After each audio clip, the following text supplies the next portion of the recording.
성이 있죠. TSMC는 원래 미국에서 생산하는 2나노는 한 2028년 정도 돼야 되거든요. 한 2년 정도의 갭이 있습니다. 그러면 미국 입장에서는 당장 TSMC를 대체할 카드가 필요한 건데 거기에 삼성 파운드리가 낙점됐다고 봐야 될 것 같고요. 인텔이 생각보다 더 못하면서 우리 입장에서 좀 시간을 벌었다는 거예요.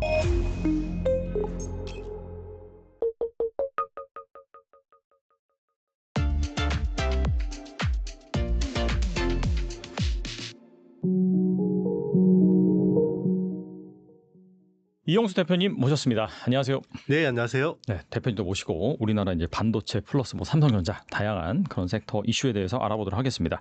일단 이 반도체 수출이 4개월 연속 최대 실적을 기록했습니다. 이 메모리 반도체 가격 상승과 HBM이라든지 DDR5라든지 수요 확대가 주요 원인으로 꼽히는데 이런 호조세가 하반기까지 이어질 수 있을까요? 네, 이어지면 좋겠죠. 네, 좋을 것 같은데 아무래도 관세 영향이 있을 것 같아요.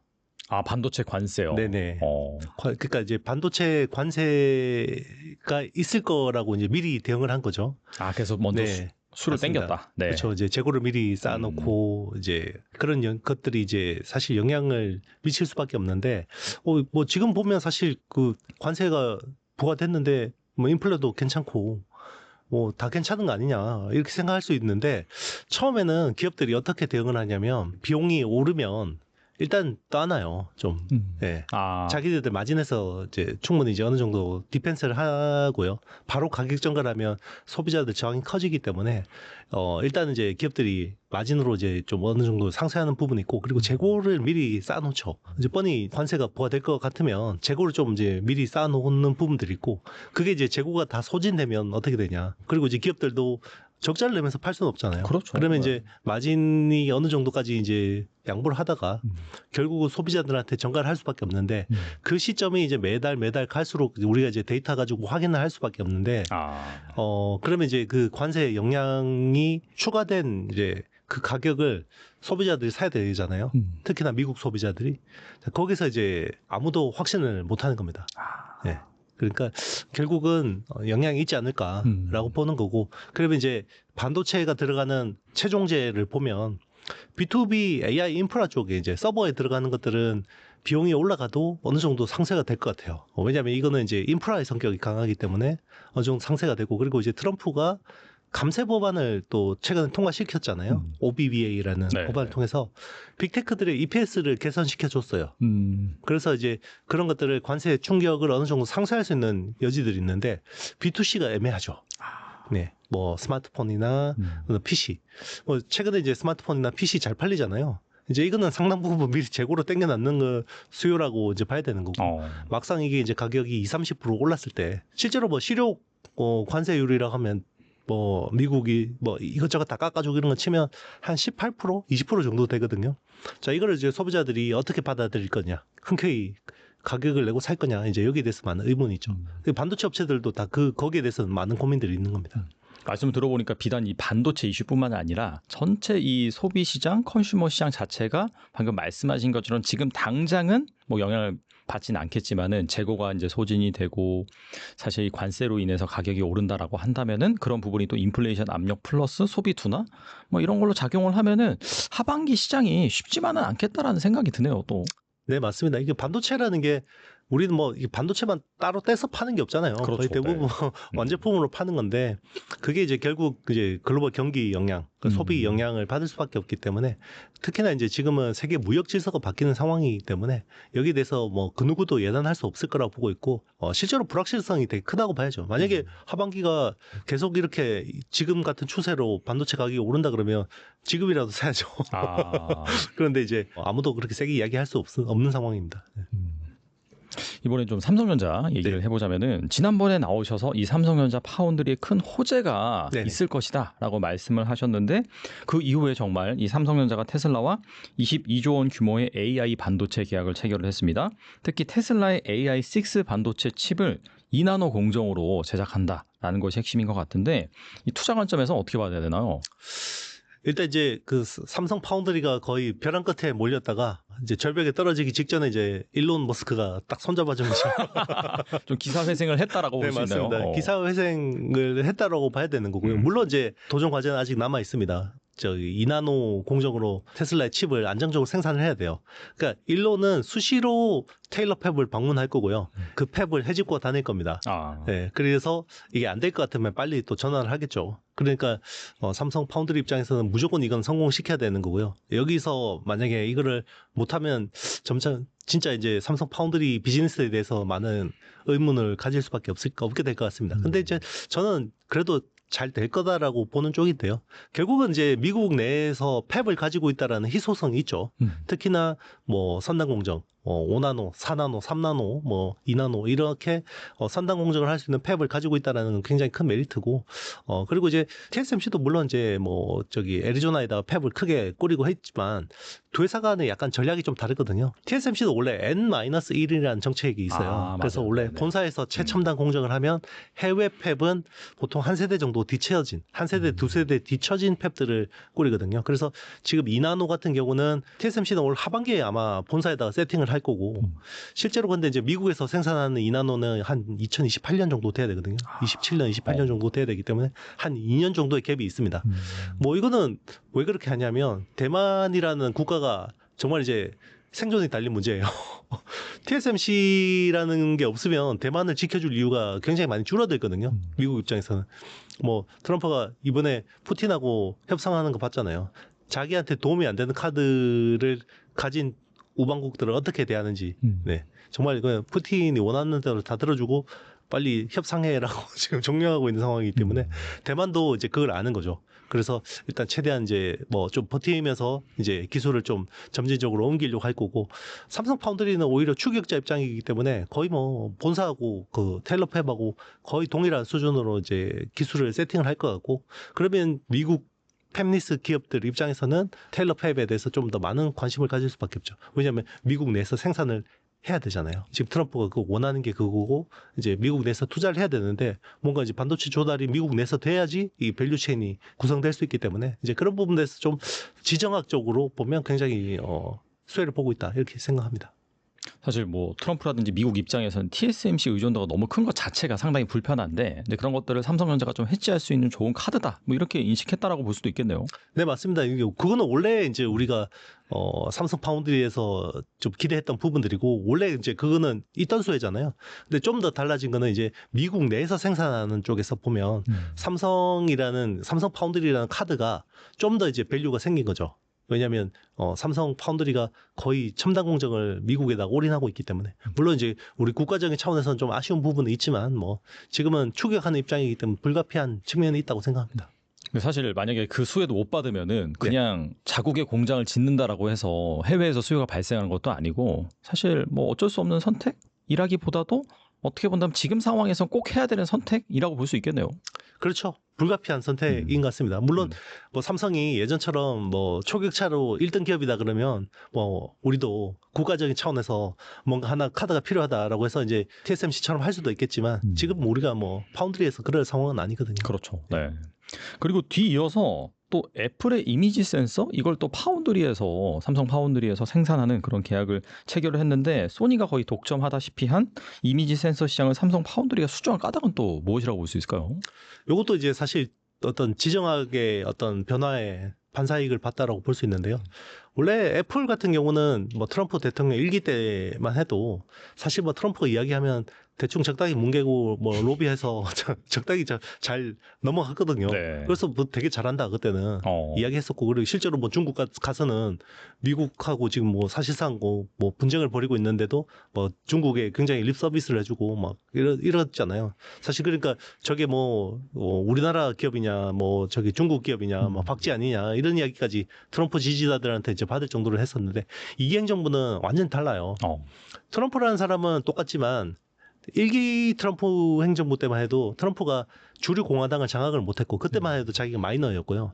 그리고 뭔가 이제 명령을 하더라도 실무단에서 막 뭉개는 것도 되게 많았었고, 그리고 이제 그 트럼프 어떤 내각에 있는 어떤 그 장관들이나 이런 사람들이 되게 어르신이라고 해서 경험 많고 막 그러니까 트럼프가 뭘 이야기를 해도 계속해서 뭐 이제 뭔가 딴지를 걸고 뭐 방향을 좀 바꾸려고 하고 이런 분들이 되게 많았는데, 지금 2기 트럼프 행정부 같은 경우는 지난 그 바이든 행정부 그 기간 동안에 철저한 이제 노선 투쟁을 했잖아요. 그 공화당 내에서. 그래서 이제 트럼프가 주류가 됐고, 그리고 이제 강력한 내각을 만들었죠. 지금은 충성파들이 대부분 어떤 장관직을 차지하고 있고, 그리고 이제 지금은 명령을 내리면 뭐 정말 이제 신속하게 하달이 되는 상황이고요. 그리고 이제 그때하고 다른 거는 상하원, 네, 의회를 장악했다는 게 완전히 다르죠.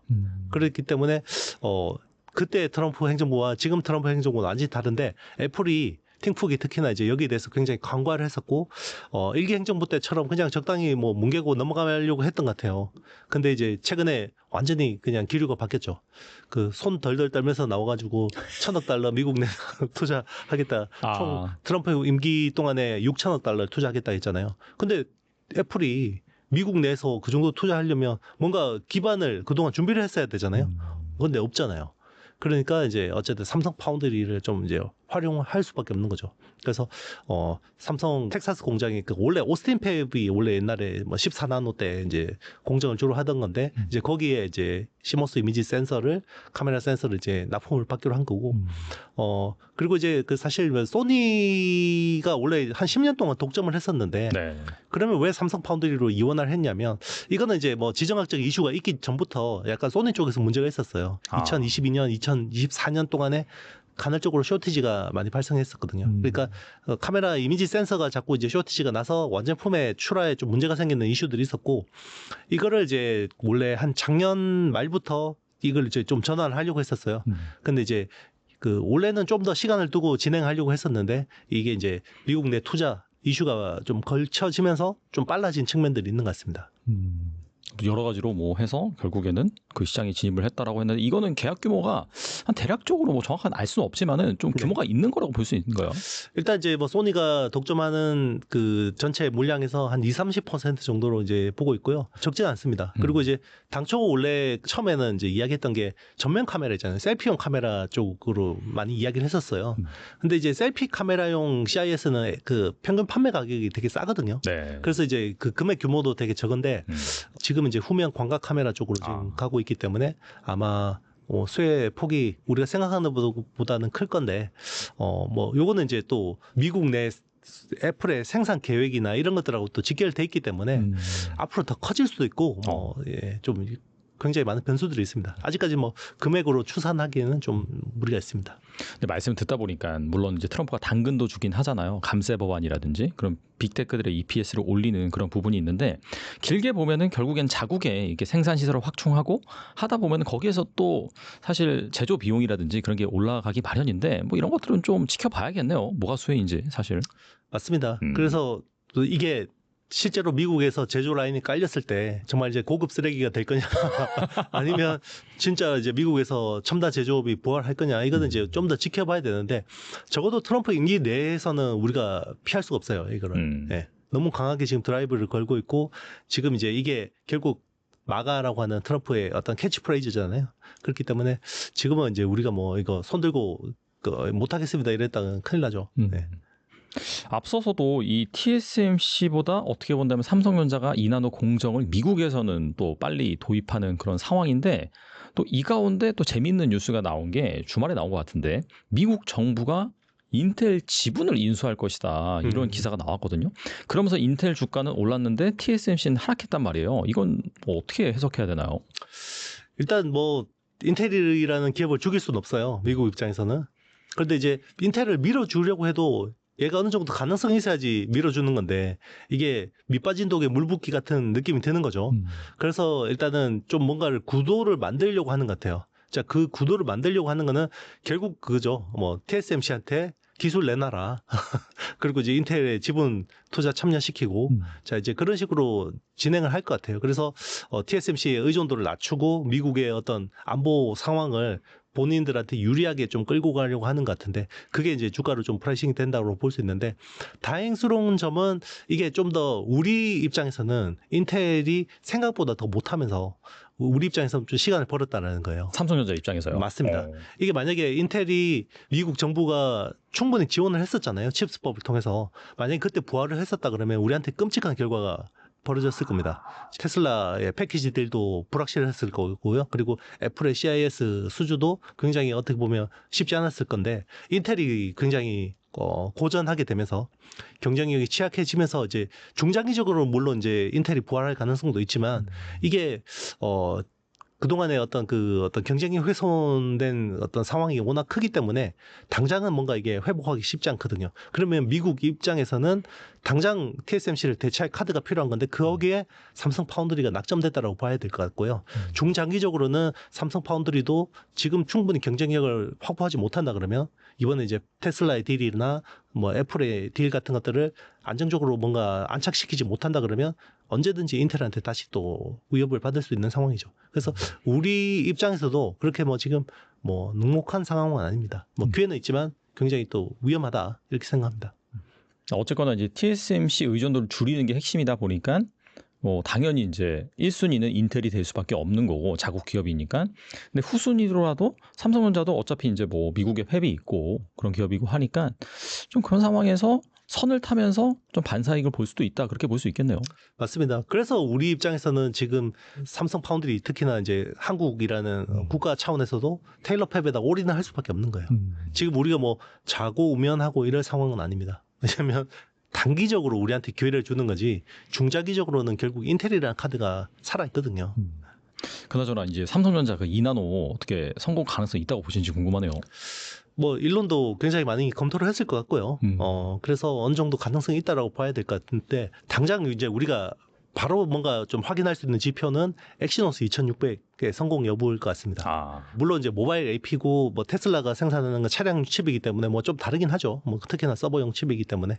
그렇지만 일단 2나노가 안정적으로 생산될 수 있는지 여부는 엑시노스 2600. 그러니까 내년에 갤럭시 S26에 채택되는 엑시노스 2600이 안정적으로 생산되느냐, 저기 생산 수율이 잘 나오느냐, 이거를 정말 주시해서 보고 있을 것 같아요.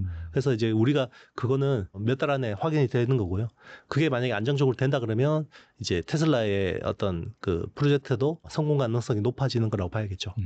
그게 이제 안정적으로 생산돼가지고 또 막상 이제 시장이 출하돼서 문제없이 잘 구동이 된다라고 하면은 그때 뭐 주가가 또 날아갈 수도 있겠네요, 진짜. 네, 그런 부분에서는 또 추가 모멘텀이 있을 수 있다고 보고 있고요.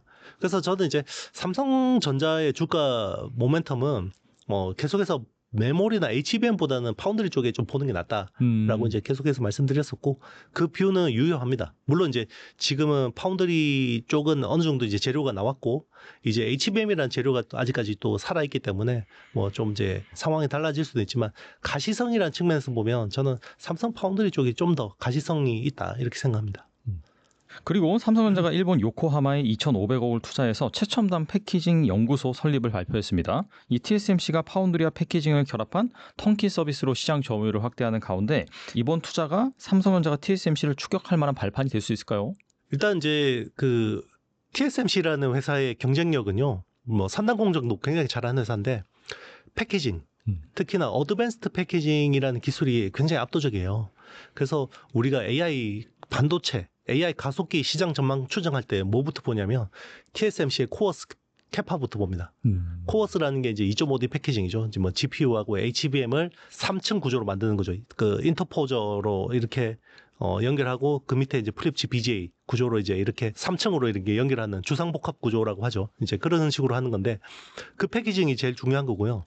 그리고 이제 이게 점점 더 확장이 되는 흐름입니다. 이제는 앞으로는 웨이퍼 단계 수준의 정말 이제 칩을 병렬로 쭉 연결해서 이제 웨이퍼 수준의 칩의 패키징을 만들려고 하고 있거든요. 그게 이제 최근에 TSMC가 공개한 SOUX라는 거죠. 뭐 시스템 온 웨이퍼 X. 그러니까 웨이퍼 한 판에다가 그냥 패키징을 해버리는 건데 여기는 PCB 없이 하는 겁니다. 그러니까 PCB 없이 기존의 GPU하고 HBM 같은 것들을 RDL 베이스로 해서 이제 다 연결하는 그런 패키징들이 되고 있고 지금 이제 테슬라가 하는 AI6 같은 칩도 원래 그 AI4나 5 같은 경우는 엣지 디바이스용 칩이었거든요. 그러니까 테슬라 자율주행 차용 FSD 칩이거든요. 근데 AI6 같은 경우는 엣지 쪽도 쓰긴 하지만 엣지보다 더 중요한 게 서버용 칩이에요. 그래서 서버 특히나 이제 추론용 AI 쪽으로 이제 쓰려고 만드는 칩이기 때문에 요거를 패키지를 굉장히 크게 만드는 게 중요한데 그걸 이제 뭐 최근에 SOP라고 하죠. 뭐 시스템 온 패널 이렇게 해가지고 이제 큰 패널 하나에다가 그냥 이제 굉장히 큰 규모로 이제 실장하는 그런 식으로 이제 계속 기술이 이제 진화 발전되는 건데 삼성이 사실 코어스 쪽에서는 정말 이제 밀렸어요. 코어스에 대비되는 기술이 iCube라는 기술인데 네. 그게 이제 굉장히 많이 늦어졌고요. 지금은 이제 거의 뭐 웨이퍼, 패널 단계의 어떤 패키징을 하려고 하는 기술들이 굉장히 활발해지고 있는데 이제 여기서는 삼성이 좀 더 이제 뭐 속도를 내서 조금 이제 추계를 한다 그러면 완전히 양상이 조금 이제 달라질 수 있겠죠. 특히나 빅테크들 자체 설계 칩들을 그런 식으로 큰 패키지로 만들고 싶어 할 거거든요. 그런 쪽에서 많은 관심을 가지고 있을 거라고 봅니다. 그래서 최근에 테일러팹에 원래 투자했던 것보다 플러스 알파로 10조 원 규모를 더 추가 투자하기로 했거든요. 그런 이야기가 나오고 있는데 네. 그거 대부분 패키징 쪽으로 들어갈 거예요. 그래서 그 패키징 쪽으로 아마 SOP나 뭐 iCube나 이런 쪽으로 이제 투자가 될 거라고 보고 있습니다. 안 그래도 뭐 최근 삼성전자가 초대형 반도체 패키징 기술인 SOP 시스템 온 패널 상용화를 추진 중이라고 보도가 나왔는데 이게 만약에 이게 고도화될 경우에는 삼성전자가 테슬라의 차세대 도조 AI 슈퍼컴퓨터 패키징 공급망에 진입할 가능성도 거론되고 있는데 이 가능성 어떻게 보시나요? 그러니까 이제 그 미국 내에서 그 테슬라의 AI6 칩을 생산하잖아요. 요거도 웨이퍼잖아요. 전공정만 하는 건데 삼성은 후공정 라인이 미국 내에서 별로 없거든요. 그러니까 이제 그러면 이거를 어떻게 해야 되냐? 웨이퍼 단계로 비행기를 가지고 아시아로 가져와서 패키징해서 납품할 거냐 이런 이슈들이 되게 많았었거든요. 초창기에는 아마 뭐 그런 식으로 할 수도 있을 것 같아요. 그래서 웨이퍼만 만들어서 비행기로 특송으로 보내서 아시아에서 패키징을 해서 다시 미국으로 가져가는. 그런데 물류가 굉장히 복잡해지고 거기서 또 수율이 떨어지고 할 거 아니에요. 이제 그래서 이제 미국 내에서 이제 그런 것들을 해야 되는데 일단은 지금 테슬라 차원에서 검토하는 거는 전공장은 AI6 웨이퍼는 테일러에다가 맡기고 삼성 파운드리한테 맡기고 후공정을 인텔에다 맡기는 걸 좀 생각하는 것 같아요. 그래서 인텔이 의외로 패키징 기술이 좋거든요. 그래서 뭐 EMIB라고 해서 이제 실리콘 브릿지를 활용해서 뭐 하는 그런 이제 패키징 기술을 좀 제안을 한 걸로 아는데 삼성도 근데 이제 결국 부가가치를 높이려면 일괄 라인을 꼬리는 게 되게 중요하잖아요. 그래서 웨이퍼 생산부터 패키지까지 직접 하려고 하는데 거기서 제안한 게 이제 SOP 같은 기술들인 거죠. 왜냐하면 AI6 칩을 한 512개를 병렬로 연결해서 칩투칩 커뮤니케이션을 해야 돼요. 그러면 한 개의 큰 패키지에다가 이걸 오밀조밀하게 넣으면 훨씬 더 이게 좋아지거든요. 우리가 엔비디아 칩을 쓰는 이유가 뭐 쿠다라는 어떤 개발 플랫폼도 있지만 칩 투 칩 커뮤니케이션, 서버 투 서버 커뮤니케이션에서 굉장히 속도가 빠르잖아요. 그래서 칩 투 칩 커뮤니케이션에서 속도를 굉장히 높일 수 있다. 웨이퍼 수준이나 아니면 패널 수준에서 이 패키징을 하면 그런 이점들이 있기 때문에 이제 그런 것들을 더 발전시켜야 되는 거죠. 이번에는 좀 HBM 얘기를 해보자면은 최근 삼성전자가 엔비디아의 HBM3E 12단 메모리 3만 개에서 5만 개 공급을 확정했다라는 보도가 나왔거든요. 어떻게 본다면 뭐 작년부터 계속해서 염원해왔던 그런 부분이 현실화된 것 같은데 투자 관점에서 어떤 의미가 있을까요? 일단 뭐 좀 더 확인을 해봐야 돼요. 이게 사실 저도 2년 동안 이게 거의 뭐 이번에 됐다 뭐 이렇게 이제 이야기를 듣다가 안 된 경우가 너무 많아서 이번에도 굉장히 조심스럽긴 합니다만은 작년보다는 굉장히 가능성이 높은 것도 사실인 것 같아요. 지금 보면.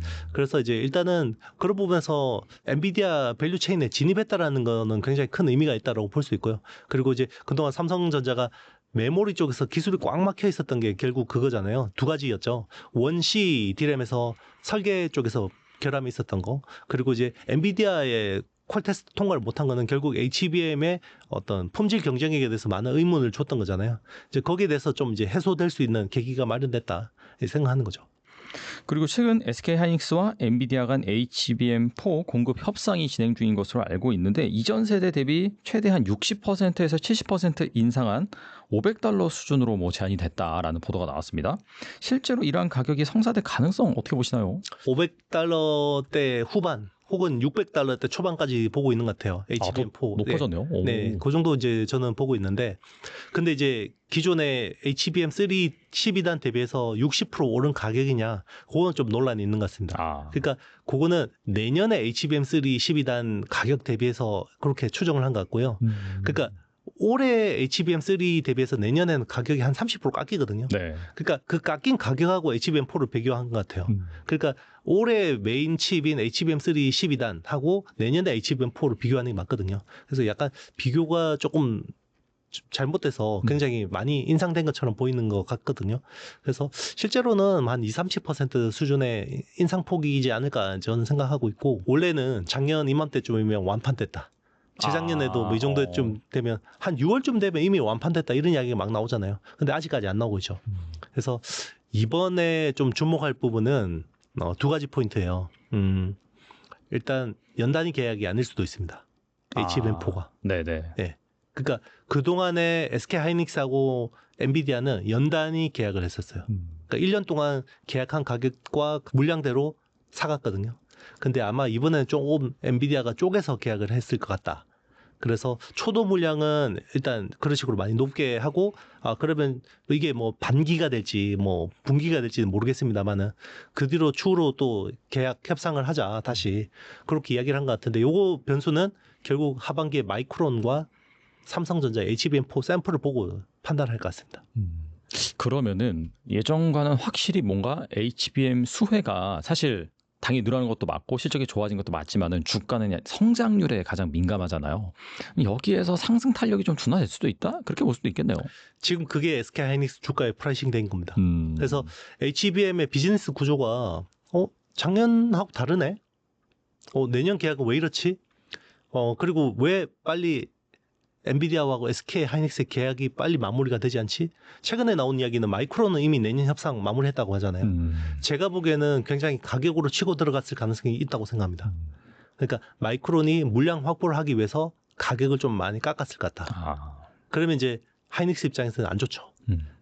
그래서 하이닉스 입장에서는 지금 승부수를 던져야 됩니다. 엔비디아한테 끌려가서 마진이 축소된 상태로 내년 비즈니스를 할지, 아니면 후발주자들하고 우리의 기술 격차가 여전히 크기 때문에 여기서 엔비디아하고 제대로 한번 붙어볼지. 자, 이거를 우리가 작년 재작년에 TSMC하고 엔비디아 사이의 협상에서도 똑같이 봤어요. 근데 결국 누가 이겼을까요? TSMC가 이기지 않았나요? 맞습니다. 그렇죠. TSMC가 이겼어요. 그래서 SK 하이닉스 같은 경우는 만약에 기술에서 자신이 있다 그러면 TSMC처럼 한번 강하게 나가는 것도 방법입니다. 그래서 설령 뭐 지금 이제 그 엔비디아 어떤 칩에서 납품 비중이 뭐 한 70-80% 될 거예요. SK하이닉스 HBM이.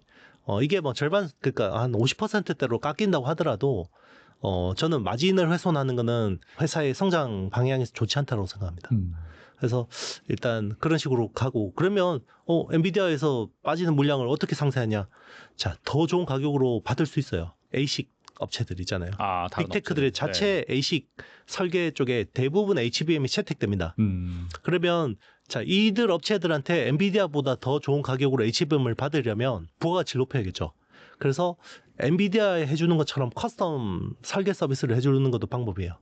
그러니까 지금 SK하이닉스가 HBM에 커스텀 설계를 해주는 거는 엔비디아밖에 없거든요. 근데 그거를 이제 뭐 마이크로소프트나 아니면 뭐 구글이나 네. 메타에다가도 제안을 한다 그러면 부가가치를 더 훨씬 높일 수 있죠. 대신에 이제 물량이 분산되고 이제 관리 포인트가 늘어나는 거는 조금 이제 안 좋을 수 있지만, 저는 SK하이닉스가 결국 그 AI 혁명에서 회사가 제대로 레벨업이 되려면 메모리를 하는 파운드리 회사가 돼야 된다고 생각하거든요. 자, 여기서 만약에 엔비디아가 원하는 대로 그냥 따라간다 그러면 그냥 또 메모리 회사가 되는 거예요. 그러면 또 메모리가 사이클대로 또 저렇게 깎이는구나 라고 되는 거죠. 그래서 새로운 비즈니스 구조를 한번 만들어 보는 것도 기술력이 있다면 한번 해볼 만하다고 생각합니다. 그러니까 메모리 회사에 TSMC가 가는 길을 선택을 해야지 장기적으로 봤을 때도 좀 유망하다. 멀티플도 높게 받을 수가 있고요. 맞습니다.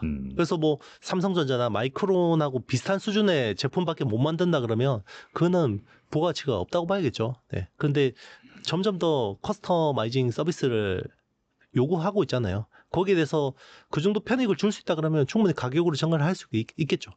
거기에 대한 또 뭔가 이제 뭐 리트머스 시험지가 되겠죠. 내년 시장은. 그렇다면 삼성전자의 HBM4 공급 가능성에 대해서 어떻게 보세요? HBM4는 공급은 될 것 같습니다. 이제 근데 물량을 얼마나 담당하게 되느냐, 이게 여기에 이제 관건이 있는 거고요. 지금 이제 마이크론하고 삼성전자는 굉장히 세게 이야기를 하고 있죠. 그래서 뭐 내년에 두 회사가 한 40% 이상의 물량을 담당할 거다라고 이야기하고 있고, 엔비디아도 이제 그걸 믿고 하이닉스한테 좀 이제 혹독하게 이야기를 하는 거겠죠. 그런데 이제 그건 또 가봐야 하는 거죠. 최근 AI 반도체 시장에서 이 소캠이 제2의 HBM으로 주목을 받고 있습니다. SK 하이닉스와 삼성전자도 양산을 공식화했는데 이 소캠의 기술적 특징과 시장 성장 가능성 어떻게 보고 계시나요? 일단 소캠이라는 제품은요, 굉장히 의미가 있는데, 우리가 메모리라고 하면 커머디티 제품이잖아요. 그게 이제 스페셜티 제품. 그러니까 이제 그 ASIC처럼 주문형 메모리로 바뀐 게 첫 번째 아이템이 HBM이고요. 그리고 두 번째 아이템이 소캠입니다. 근데 HBM하고 소캠이 좀 다른 거는, 소캠은 HBM은 그냥 서버용 고가 쪽에 좀 포커싱이 돼 있는 칩이라고 하면, 소캠은 B2C, 특히나 온 디바이스 AI 쪽에서 굉장히 가능성 있는 칩이에요. 물론 뭐 소캠을 서버에도 씁니다. 어디에 쓰냐면 CPU 주변에다 써요. 그러니까 우리가 AI 서버를 꾸릴 때는 사실 GPU가 더 중요하잖아요. CPU보다는. 그러면 기존의 CPU는 어떤 메모리를 썼냐면 그냥 범용 메모리를 썼어요. 그 기존의 그레이스라는 CPU는 주변에 LPDDR5를 썼거든요. 근데 이제 내년에 나오는 게 CPU가 이제 아키텍처가 바뀌잖아요. 엔비디아가 베라라는 CPU로 바뀌고, 그리고 이제 GPU는 루빈으로 바뀌는데, 베라 CPU부터는 이제 소캠 모듈이 4개가 채택이 돼요. 근데 이제 요거는 칩을 수직으로 연결해서 밴드위스를 높이는 거는 HBM하고 비슷한데, 좀 안으로 들어가 보면 완전히 다릅니다. 왜냐면 HBM은 TSV를 기반으로 칩에다 구멍을 뚫고 구리를 채우고 연결하는 그 기반으로 하는 건데, 소캠은 칩을 수직으로 쌓아서 연결하는 건 똑같은데 기존의 와이어 본딩, 그러니까 레거시 공정을 써요. 그래서 아마 좀 커스텀 메모리지만 싸게, 그러니까 약간 뭐 마일드 HBM이다 이런 식으로 뭐 이야기하기도 하고요. 그래서 밴드위스는 되게 높습니다. 그래서 뭐 밴드위스는 700 뭐 인풋 아웃풋으로 봤을 때는 뭐 한 712개 그 정도 되고요. 지금 HBM은 1024개 인풋 아웃풋 수에서 이제 2048개로 넘어가는 상황이거든요. 그래서 뭐 그 정도 차이가 나긴 하지만 가격적인 측면에서는 소캠이 훨씬 싸다라고 볼 수 있고, 또 하나 다른 점은 소캠이라고 하는 그 메모리 설계 그 어떤 표준이요. 보통 메모리 반도체라는 거는 설계 표준을 글로벌 제덱이라는 데서 만들어요. 제덱이라는 데서 뭐 DDR4, DDR5, 뭐 LPDDR5 이런 식으로 설계를 만들면 거기에 맞게 이제 그 설계 가지고 공정으로 만드는 거거든요. 근데 소캠이라고 하는 이 설계 표준을 엔비디아라는 개별 회사가 만든 거예요. 그래서 이건 제덱하고는 별개입니다. 네. 그래서 이제는 개별 회사가 제안해서 설계를 한 메모리가 만들어지는 시대가 이제 열릴 수 있다라는 거를 소캠을 통해서 알 수 있는 거죠. 그렇다면은 이 분야에서 좀 경쟁력을 우리나라 반도체 업체들은 가지고 있는지 어떻게 보세요? 우리나라 잘할 수 있어요. 왜냐하면 이게 HBM보다 좀 싸게 만드는 기술들이 되게 많이 필요하거든요. 그보다 더 하이 퀄리티 기술은 아니다. 맞습니다. 네. 그러니까 HBM을 좀 싸게 만들어야 돼요. 여기 필요한 것들이 뭐 칩하고 칩을 연결하고, 그리고 이제 밴드위스를 높이고 수직으로 쌓고 이런 부분들이잖아요. 그래서 우리가 잘할 수 있는데 이제 가성비 있게 만들어야 되죠. 그리고 이제 소캠이라는 메모리가 1세대 제품이 지금은 이제 엔비디아의 개인용 슈퍼컴퓨터에 채택이 됐거든요. 근데 1세대 칩은 마이크론이 대부분 납품을 하고요. 아마 2세대부터 삼성전자나 하이닉스가 메인으로 납품하게 될 것 같은데, 사실 본 게임이 2세대 혹은 3세대부터 될 거라고 보고 있어요. 그때부터 좀 기술 제조 난이도가 많이 올라가지 않을까 저는 추정합니다. 이거는 뭐 최첨단 AI 반도체 채택되는 게 아니라 약간 좀 그보다 하위 모델 이런 데 들어가는 건가요? 그러니까 이제 우리 온 디바이스 AI라고 하는 뭐 AI PC나 AI 네네. 스마트폰이나 아니면 이제 휴머노이드 로봇이나 뭐 이게 나중에 자율주행차도 채택이 될 수도 있겠죠.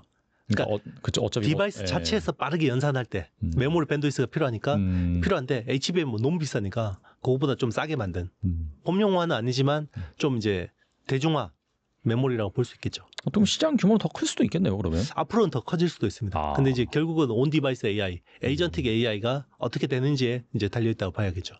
그리고 삼성전자 덕에 모처럼 만의 소부장 기업들도 강세를 보였더라고요. 때문에 이 코스닥 지수의 상승세가 또 예사롭지도 않은 그런 상황이었는데 한동안 소외되어 있다가 막 반등을 시작한 이 소부장 기업들 더 갈 수 있을까요? 더 갈 수 있습니다. 근데 제가 말씀드리는 건요, 롱텀으로 저는 이제 국내 반도체 소부장은 연말쯤에 봐야 된다고 생각하거든요. 네. 네. 그래서 최근에 이제 모멘텀 때문에 이제 관련 주가들이 좋긴 한데 제가 보기에는 8월, 9월이란 좀 허들이 녹록하진 않아요. 네. 그래서 요때가 약간 선언만 있고 디테일이 없는 시점. 그러니까 이제 처음에는 22조 8천억 투자한대. 그러면 이제 뭐 많이 들어야겠구나라고 하지만 실제로 이제 발주가 수주가 나오거나 이 숫자로 찍히는 데는 좀 시간이 필요하단 말이에요. 그래서 연말이 되면 특히나 삼성전자나 하이닉스 같은 기업들은 내년 계획을 세우잖아요. 거기에 대해서 투자 계획을 세우죠. 그래서 이제 내년에 대한 캐펙스가 나옵니다. 그러면 이제 거기에 대해서 이제 소부장주들이 따라가는 측면들이 있는데 뭐 빠르면 10월 뭐 하반기 좀 늦어도 11월에는 주가를 좀 충분히 랠리를 할 수 있어요. 그래서 뭐 지금 삼성 파운드리나 HBM 관련주, 뭐 소캠 관련주들을 열심히 공부를 해놓고 9월에 사는 것도 방법입니다. 9월에 좀 조정받을 때. 그러면 이제 연말에는 좀 따뜻하게 보낼 수 있죠. 그럼 8, 9월이 약간 좀 노이즈가 있을 것이다라고 하셨는데 그거는 섹터 관점이세요? 아니면은 그 매크로 관점에서 이렇게 보시는 거예요? 매크로 때문에 이제 섹터가 주목을 못 받게 되겠죠. 네. 그러니까 이게 매크로 상황이 좋을 때는 한 요만한 재료 가지고도 막 붐업이 되는데 매크로 상황이 안 좋을 때는 아무리 좋은 재료가 나와도 단발성이거든요. 그런 차이 같습니다. 그렇다면 어떤 밸류 체인을 주목하면 좋을까요? 일단 이제 삼성 파운드리 관련된 밸류 체인들을 최우선적으로 보는 게 좋을 것 같고요. 그리고 이제 패키징이나 이런 쪽에 이제 투자 뭐 그런 아이들을 보는 게 좋을 것 같은데 일단 이제 삼성 파운드리 쪽으로 이제 밸류 체인 그러면 당장 직접적으로 수혜를 보는 건 오사드 업체들. 그래서 이제 뭐 두산 테스나나 뭐 하나 마이크론. 특히나 두산 테스나는 삼성 파운드리 매출 비중이 절대적이거든요. 그렇기 때문에 이제 아마 삼성 파운드리의 거의 프록시 중소형주는 두산 테스나라고 봐야 될 것 같고요. 뭐 하나 마이크론은 약간 뭐 분할 이슈도 있고 노이즈가 있었는데 최근에 좀 철회가 됐기 때문에 조금 이제 좋아질 수 있다고 보고 있고 그리고 이제 디자인 하우스나 IP 관련된 기업들 있잖아요. 가온칩스, 뭐 AD 테크놀로지 그리고 이제 뭐 에이직랜드, 칩셋 미디어 뭐 이런 회사들도 좀 관심을 가질 만하죠. 전반적으로 일단 패키징 회사, 후공정 쪽에 좀 주목을 하되 방금 말씀하신 뭐 디자인 하우스도 같이 봐야 된다 그렇게 볼 수가 있겠네요. 네, 맞습니다. 일단 삼성 파운드리 쪽으로 이제 뭔가 테슬라가 이제 테이프를 끊어줬잖아요. 그래서 그동안 파운드리라는 거는 사실 신뢰의 비즈니스거든요. 근데 신뢰가 훼손됐었고 그게 지난 2년 동안 고생한 이유인데 그 신뢰를 뭔가 회복할 수 있는 계기를 마련했기 때문에 지금 TSMC 팹은 계속해서 가득 차 있단 말이에요. 그리고 이제 순번표도 너무 길고 작은 물량 가지고는 좀 맡기기도 쉽지 않고 이제 그런 선단 공정이 필요하지만 뭐 프로젝트 규모가 크진 않은 그런 쪽에서는 삼성 파운드리를 이제 찾아올 수 있고 그러면 이제 디자인 하우스나 IP 쪽에서 이제 뭔가 좀 이제 활발해질 수 있다고 볼 수 있고요. 그리고 이제 미국 내에다가 삼성 파운드리 쪽에서 투자하는 10조 원 규모의 패키징 이쪽은 대부분 어드밴스드 패키징 쪽일 거예요. 뭐 그런 쪽은 뭐 국내에서 우리 어드밴스드 패키징 이야기하면 항상 나오는 회사가 한미반도체, 이오테크닉스, 제반 장비를 하는 PSK 홀딩스 뭐 이런 회사들은 뭐 관심 가져볼 만한 것 같습니다. 그리고 미국 반도체 기업 인텔이 이 경영난으로 대규모 구조조정을 단행하면서 유리기판 연구 개발 중단과 사업 철수를 검토 중이다라는 보도가 나왔거든요. 만약에 인텔이 이 유리기판 사업을 접으면은 우리나라 기업 뭐 SKC라든지 삼성전자, LG 이노텍 이런 국내 기업들이 반사이익을 볼 수 있다라는 얘기가 나오는데 어떻게 보고 계신가요? 네, 반사이익을 볼 수 있을 것 같아요. 그러니까 인텔이 사실 2023년에 유리기판이라는 거를 가지고 나서 시장의 관심을 확 끌었고 사실 이쪽으로 불을 지핀 거거든요. 그래서 인텔이 한다고 하니까 AMD도 한다고 그러고 뭐 최근에는 이제 엔비디아까지 막 TSMC하고 같이 이야기를 많이 했었는데 일단 인텔이 원래는 자체 라인을 꾸리려고 했어요. 그러니까 이제 자기네들을 칩에다가 패키징 할 때 쓰려고 하는 건데 자체 그 유리기판 라인을 구축하려고 했었거든요. 그러니까 내재화 라인이죠. 그리고 이제 그 일부는 또 외주 조달을 받으려고 했죠. 그래서 우리 입장에서는 그래도 인텔이 좀 이원화 과정이나 이런 쪽에서 우리가 뭐 좀 수혜를 볼 거라고 생각했는데 그러면 인텔이 자체 라인이 없어지면 거기 우리가 이제 상당 부분 담당을 하게 될 가능성이 높아지는 거고요. 기회가 있는 거고. 특히나 이제 미국에다가 팹을 깔았던 뭐 SKC 앱솔릭스 같은 회사들은 좀 이제 가능성이 있다라고 봐야 되는 거고요. 또 하나 이제 인텔이 그 사업을 정리하면서 고급 인력들, 유리기판 관련된 인력들이 있잖아요. 그런 쪽에 이제 핵심 인력들을 우리가 좀 데려올 수 있는, 유치할 수 있는 그런 가능성이 생긴 거죠. 그런 측면에서 우리한테는 나쁘지 않다. 그리고 최근에 좀 디스플레이 업황 자체도 굉장히 좋아지고 있잖아요. 그래서 이게 유리기판하고 디스플레이가 사실 다른 아이템이라고 보이지만 사실 거의 하는 회사가 겹치거든요. 그러니까 기존의 디스플레이를 하는 회사들이 새로운 성장 동력으로 먹거리로 이제 유리기판 쪽을 많이 이제 컨택을 하는데 최근에 이제 그 어떤 BOE하고 그 삼성 디스플레이하고 뭐 특허 이슈 소송 있었지만 맞아요. 네. 그런 쪽에서 이제 미국 내 시장에서 뭐 우리 디스플레이가 좀 더 이제 우위를 차지할 수 있는 그리고 이제 이번에 테슬라의 패키지 딜에서도 삼성 디스플레이의 OLED를 테슬라 쪽에 납품하게 될 가능성이 높아졌거든요. 그러면 이제 캐시카우가 좀 든든해지면서 신규 사업까지 좀 뭐 된다 그러면 이게 선순환 구조가 되잖아요. 그동안에는 디스플레이 업황이 안 좋은데도 계속 신규 사업에 투자를 해야 되는 상황이기 때문에 재무적인 부담이 컸는데 이제 그런 것들이 좀 해소될 수 있는 상황이 생기고 그리고 이제 시장 전반적으로 이제 인텔이라는 회사가 뭐 자체 생산을 포기하게 되면서 좀 우리가 또 반사이익을 누리게 되는 측면도 있는 거죠. 그 유리기판 사업이 인텔이 포기한다라고 해서 축소되는 건 아니고 더 상정할 룸은 확실히 있다라고 볼 수 있는 건가요? 그렇죠. 이제 인텔이 향후에는 자기네들의 CPU에다가 패키징 할 때 유리기판 쓰긴 써야 돼요. 이거는 이제 유리기판이라는 패널 자체가 뭐 어떤 방열이라든지 전송 속도라든지 이런 데서 메리트가 있는 것도 맞는데 이게 또 이제 나중에 실리콘 포토닉스라는 이제 기술들이 적용이 되면 유리기판이 또 이제 굉장히 메리트가 있는 측면들이 있거든요. 그리고 지금 우리 지난 시간에 말씀드렸지만 소우엑스 같은 그 웨이퍼 단계의 패키징이나 아니면 패널 단계의 패키징이나 이런 것들을 하려면 기존의 PCB 같은 경우는 그 어떻게 보면 단차라고 해야 되나? 이 유니폼미티가 안 나와요. 그러니까 패널 크게 만들면 이게 휘거든요. 구부러져요. 이렇게.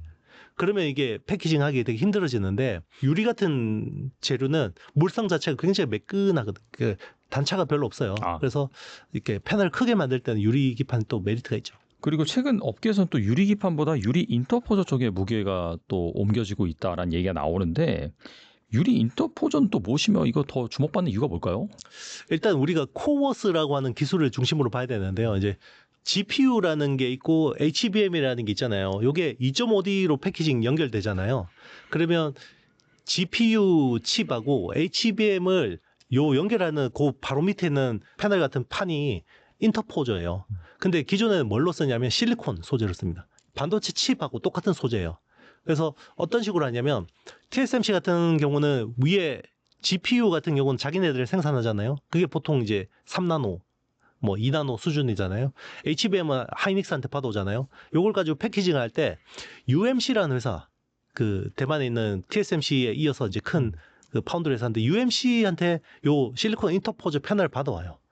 그거를 가지고 이제 패키징을 하거든요. 그리고 이제 제일 밑에 들어가는 패널이 플립칩 BGA라고 해서 기존의 플라스틱 기판 기반이거든요. 위에 있는 실리콘 인터포저를 유리로 바꾸는 거는 유리 인터포저. 그 밑에 있는 플립칩 BGA를 유리 기판으로 바꾸는 거는 유리 코어 기판이라고 해요. 그래서 글래스 코어 기판이라고 하거든요. 그래서 두 개가 좀 다르죠. 정밀도 측면에서는 유리 인터포저가 훨씬 더 정밀해야 되고요. 선폭이라든지 라이트 앤 스페이스가 훨씬 더 디테일해야 되는 거고 대신에 밑에 있는 플립칩 BGA를 대체하는 글래스 코어 기판 같은 경우는 라이트 앤 스페이스 같은 경우는 좀 유리 인터포저보다는 좀 덜한데 요거를 복층으로 쌓아야 돼요. 그러니까 플립칩 BGA라는 게 사실 복층 구조거든요. 그래서 이제 그런 부분에서 좀 어려움이 있죠. 그래서 최근에는 글래스 코어 기판을 좀 상용화를 하려고 했더니 레이어 단에서 이게 통신을 하려고 하니까 중간에 TGV로 구멍을 뚫고 구리를 채우는데 여기서 내구도가 안 나오는 거예요. 그래서 수율에서 많은 문제가 있어서 요건 좀 어렵겠다. 지금 그런 식으로 이제 이야기가 나오고 있고 대신에 유리 인터포저는 한계층이잖아요. 그러다 보니까 이제 좀 정밀하게는 만들 수 있는데 대신에 이제 적층하는 그런 기술은 아니기 때문에 조금 더 이쪽이 빠르다. 이렇게 보는 것 같아요. 그리고 이제 웨이퍼 자체가 굉장히 이제 인터포저용 웨이퍼 수급 자체가 좀 어렵다 보니까 유리 인터포저로 좀 바꾸려는 니즈도 있는 것 같고요. 가격도 좀 싸고. 네. 우리나라 기업들이 잘 할 수 있을까요? 그렇다면? 일단 삼성전자에서 설계는 직접 하고 있고요. 공정은 삼성전기한테 아마 맡길 것 같아요. 그래서 삼성전기는 원래 글래스 코어 기판 쪽을 이제 좀 드라이브를 많이 걸었었고, 그리고 이제 SKC 앱솔릭스도 글래스 코어 기판 쪽을 많이 신경을 쓰고 있었는데, 최근의 트렌드는 TSMC나 삼성 파운드리에서 인터포저 쪽으로 좀 초점을 맞추다 보니까 이제 모든 기술 트렌드가 다 그쪽으로 좀 흘러가는, 쭉 당겨가는 그런 느낌 같습니다. 그리고 최근 삼성전자가 일본 히타치의 가전사업부를 인수할 것이다라는 그 기사가 나왔습니다. 이에 앞서서 이 미국의 디지털 헬스케어 회사 젤수를 인수한다고 밝혔는데 뭐 작년부터 보면은 뭐 레인보우 로보틱스, 시멘틱 테크놀로지, 플렉트 그룹 등 다양한 기업을 이 M&A 하고 있습니다. 이 삼성전자가 M&A로 그리는 큰 그림 무엇일까요? 결국 AI입니다. 네, AI를 하기 위해서 AI에 필요한 서비스 관련된 기업들을 모으는 거고요. 그리고 이제 삼성은 사실 지금 뭐 자체 거대 모델은 없잖아요. 뭐 LLM을 하는 회사는 아니기 때문에 결국 삼성이 가지고 있는 제조 데이터나 고객 데이터를 기반으로 서비스를 만드는 게 되게 중요하거든요. 그러기 위해서 이제 피지컬 AI라고 하죠. 결국은 가전. 히타치 같은 회사들을 인수하는 거는 지금 가전 사업에서 무슨 부가가치가 있겠어요. 그 가전에 결국 AI가 올라가는 게 중요한 거죠. 그래서 그걸 이제 삼성은 하려고 하는 거고 거기서 이제 또 여러 가지 콘텐츠들이 필요하잖아요. 그러려면 뭐 헬스케어 쪽이나 아니면 뭐 여러 가지 기술들을 가진 회사들을 가져오려고 하는 거고 제가 보기에는 정말 중요한 딜은 이게 지분 투자가 될지 아니면 뭐 인수합병이 될지는 모르겠습니다만은 결국 나중에 이 AI라는 게 OS처럼 될 거거든요. 그러면 완제품을 만드는 회사들 입장에서는 OS가 굉장히 중요하잖아요. 안드로이드가 될지 뭐 이게 iOS가 될지 모르겠지만 결국 그 AI를 자기네들의 제품에다가 올려야 될 텐데 자, 그 파트너를 누구하고 손을 잡을 거냐. 지금 뭐 제일 유력한 거는 구글하고 하는 거죠. 구글 안드로이드하고 워낙 또 삼성이 좋은 관계고 구글 제미나이 같은 경우도 굉장히 좋은 성능을 내기 때문에 제미나이를 올릴 가능성도 있는데 뭐 멀티 OS를 할 수도 있는 거죠. 그 중에 하나가 이제 예전에 바다 같은 자체 OS를 하고 싶어하는 니즈도 있을 거고 그러려면 이제 뭐 미국의 약간 세컨 티어에 있는 AI 업체를 지분 투자하거나 인수하는 것도 방법이겠죠. AI 업계 어떻게 보면 모든 디바이스를 좀 총괄하는 좀 그런 꿈을 그리고 있는 것 같긴 하네요. 말씀 들어보니까. 그렇죠. 이제 앞으로는 우리가 예전에 휴대폰이 피처폰에서 스마트폰으로 바뀔 때는 결국 OS가 휴대폰으로 올라가면서 완전히 바뀐 거잖아요. 그러니까 이제는 모든 영역에 AI가 올라가는 거예요. TV든 가전이든 자동차든 우리가 쓰는 모든 전자제품에는 이제 AI 기반으로 돌아가게 될 거거든요. 거기서 삼성이 단순히 엣지단에서의 제품만 만들면 부가가치가 없죠. 데이터도 쪽쪽 빨릴 수밖에 없는 거고.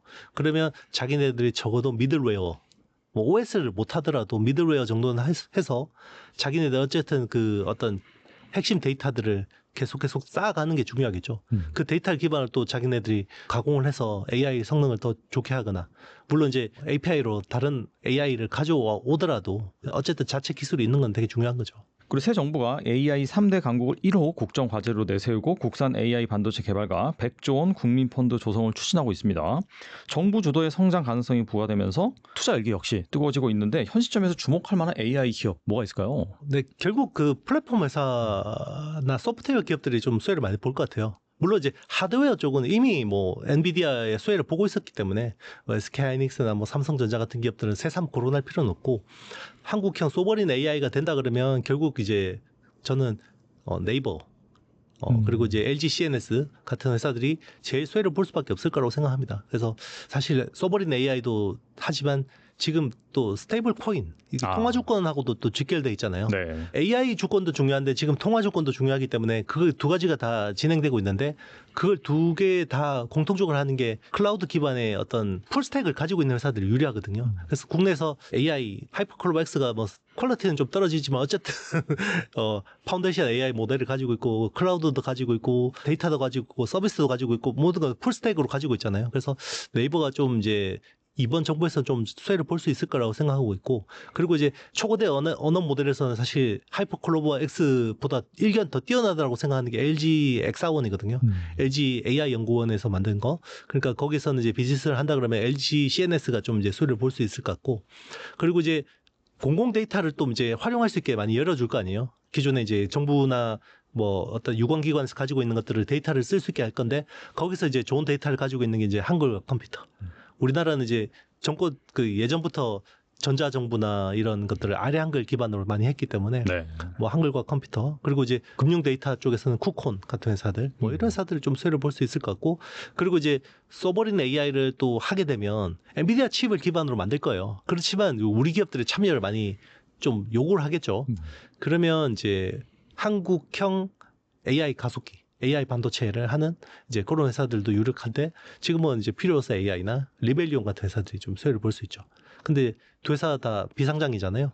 그러니까 상장사로 보면 좀 재밌는 게 리벨리온 AI는 TSMC 팹을 써요. 그래서 국내에서 VCA라고 하는데 밸류 체인 얼라이언스라고 하죠. 이게 DSP하고 같은 말인데 VCA는 에이지글랜드예요. 그러니까 리벨리온이 좋아지면 에이지글랜드가 로열티를 많이 먹는 거고요. 그리고 이제 리벨리온 같은 경우는 삼성 파운드를 씁니다. 근데 여기는 AD 테크놀로지 하고 직결돼 있어요. 그래서 약간 대리전 같죠. 그래서 에이지글랜드하고 AD 테크놀로지 이렇게 TSMC 팹이냐 삼성 파운드리 팹이냐 여기에 따라 좀 다르고 설계 능력은 두 회사가 거의 뭐 아주 훌륭합니다. 글로벌 수준입니다. 네. 그리고 AI 혁명의 주식 투자 사이클이 통상 10년이 아니라 절반 수준인 5년 내로 종료될 수 있다라고 말씀하신 걸로 알고 있는데 그러면 앞으로 얼마 남지 않았다고 볼 수가 있거든요. 뭐 2, 3년 정도. AI 분야에서 가장 유망한 투자처 어디라고 보시나요? 일단 이제 보통 우리가 테크 혁명이라고 하는 사이클은 10년 주기예요. 그래서 10년 동안 그러면 계속 주가가 가냐? 아닙니다. 이게 정점이라는 게 있거든요. 그래서 보통 그 10년의 테크 혁명에서 한 투자의 시계로 보면 정점은 한 절반이에요. 제가 보기에는. 그래서 보통 지난 모바일 혁명도 10년 동안 거의 진행됐는데 그 투자의 정점은 한 2014년, 15년이었거든요. 그러니까 14년이었어요. 그래서 2019년부터 시작됐다라고 봐서 거의 뭐 한 5년 정도 됐다고 봐야 되는데 그게 이제 처음에는 인프라 쪽에 막 집중이 됐다가 이게 이제 소프트웨어 쪽으로 왔다가 거기 관련된 전력 인프라 쪽으로 왔다가 나중에는 디바이스 쪽으로 내려오는 이런 사이클을 그리거든요. 근데 2022년 11월에 AI 혁명이 시작됐잖아요. 그러면 투자의 시계로 보면 절반 5년인데 5년 중에 절반이 갔다고 봐야겠죠. 그래서 이제 앞으로 남은 거는 절반을 넘었고 이제 앞으로 남은 투자 시계로 보면 이제 온디바이스 AI가 제일 중요한 축이 될 것 같고요. 근데 이제 이거는 좀 시간이 좀 더 필요할 것 같아요. 온디바이스 AI가 생각보다 빨리 안 열리더라고요. 근데 이제 지금 AI 소프트웨어 쪽은 이제 뭐 워크로드나 이런 쪽으로 효율하는 거, 뭐 에이전틱 AI하고도 이제 AI 소프트웨어들이 관련돼 있기 때문에 뭐 그런 쪽으로 좀 주목할 만하고요. 요거는 근데 이제 대부분 수혜주들이 미국 쪽에 있어요. 그래서 국내 쪽은 아직까지 인프라 쪽에 많이 머물러 있거든요. 그래서 여전히 AI 인프라 쪽에 가속기 쪽에 밸류 체인은 뭐 HBM이나 아니면 지금 전력 인프라 쪽이 굉장히 핫하잖아요. 그래서 전력 인프라, 뭐 변압기, 변전기 그리고 거기 필요한 원전, 에너지 뭐 이런 쪽이 이제 지금 계속해서 당분간 올 하반기에는 좀 이제 계속해서 좀 더 이어질 수 있을 거라고 보고 있고 저는 이제 내년이나 올 하반기쯤에는 이제 어느 정도 조정을 받고 다시 주도주가 형성될 때는 AI 소프트웨어 쪽도 가능성이 있다고 생각하고 있고요. 결국 우리가 이야기하는 DSP나 IP 쪽도 뭐 소프트웨어 쪽이잖아요. 뭐 그런 쪽이나 아니면 온디바이스 AI 뭐 이런 쪽에도 상당한 기회가 있다고 생각합니다. 뭐 온디바이스 AI라고 하지만 결국 피지컬 AI고 여기서 중요한 건 휴머노이드 로봇 같은 것들도 이제 관련이 있죠. 네, 오늘 나와주셔서 정말 좋은 말씀 많이 해주셨는데 끝으로 이 영상을 보고 계신 분들을 위해서 한 말씀만 부탁드립니다. 네, 일단 뭐 제가 보는 시장 뷰는 일단 3분기는 저는 좀 이제 되게 좀 생각보다 안 좋을 거라고 봤거든요. 그래서 일단은 3분기, 하반기 좀 이제 녹록지는 않습니다. 근데 제가 원래 여기 이제 계속 출연드려서 말씀드린 거는 이제 그 반도체 사이클이 그 AI 사이클이 올 하반기 그러니까 내년에 캐펙스 컷이 올 가능성을 대비해서 이제 하반기에 좀 이제 인프라 사이클이 어느 정도 이제 덜컹거릴 수 있다고 생각했는데 제 전망을 조금 바꿔야 될 것 같아요. 그러니까 이게 캐펙스 컷이 내년 상반기에 올 가능성은 낮아졌습니다. 왜냐하면 네. 감세 법안이 통과됐고 감세 법안이 통과돼서 빅테크들의 EPS 총알이 두둑해졌어요. 그래서 아마 그걸 더 쏠 것 같아요. 그래서 제가 보기에는 내년 상반기에도 AI 캐펙스에 대한 부분들은 크게 문제가 없지 않을까. 그러면 하반기에 AI 인프라주 관련주들을 좀 이제 약간 조심해야 된다라는 거는 물론 이제 단기적으로 조정은 있을 것 같지만 제가 생각했던 것처럼 사이클이 끝날 정도로 그렇게 크게 조정은 없을 것 같다라는 좀 생각이 들고 있고요. 그래서 일단 이번에는 이번 조정을 활용해서 좀 이제 그동안 주도주들을 못 담았다 그러면 좀 용기를 내서 조정받을 때 좀 기존 주도주들을 좀 다시 한 번 더 확보를 한다 그러면 적어도 내년 상반기까지는 좀 이제 수익의 기회가 있을지 않을까 생각하고 그리고 이제 주도주가 좀 바뀔 경우를 대비해서 뭐 AI 소프트웨어나 뭐 온디바이스 AI 이런 쪽을 좀 주목하면 좋은데 디테일한 내용은 제 책에 AI 10배가 투자 책을 좀 활용해 보시면 좀 도움이 될 것 같습니다. 네, 또 얼마 있지 않아서 조정유 가능성, 하반기에 증시가 약간 흔들릴 가능성에 대해서 말씀해 주셨는데 그동안에 이 좋은 주식을 담지 못하셨다라고 한다면은 방금 말씀하신 것처럼 또 책을 읽어보신다든지 아니면 또 강의도 하고 계시니까 거기에서 정말 어떤 기업이 이 AI의 핵심이 될지 그 부분을 한번 살펴보시면 좋을 것 같습니다. 지금까지 이영수 대표님 나와주셔서 감사합니다. 네, 감사합니다.